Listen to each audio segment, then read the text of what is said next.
চড়ক গাছ থেকে পড়ে আহত এক। এই মুহূর্তে সব থেকে বড় খবর, চড়ক গাছ থেকে পড়ে আহত এক। ঘটনাটি ঘটেছে সোমবার সন্ধ্যায় ধুপগুড়ি ব্লকের অন্তর্গত মাগুরমারি 2 গ্রাম পঞ্চায়েতের ময়নাতলী এলাকায়। এদিন চড়ক পূজা উপলক্ষে মানুষের ভিড় ছিল চোখে পড়ার মতো। এদিন সন্ধ্যা হতেই বিভিন্ন এলাকার মানুষ জমায়েত হন চড়ক গাছ ঘোরানো দেখার জন্য।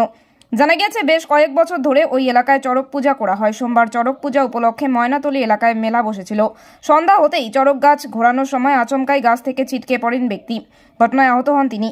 চৈত্র মাসের শেষ দিন থেকে শুরু হয় চড়ক পূজা। এদিন বিভিন্ন এলাকায় চড়ক গাছ ঘোরানো হয়। পাশাপাশি বৈশাখ মাসেও বিভিন্ন এলাকায় চড়ক পূজা হয়ে থাকে। এদিনও মাগুরমারি 2 গ্রাম পঞ্চায়েতের ময়নাতলী এলাকায় চড়ক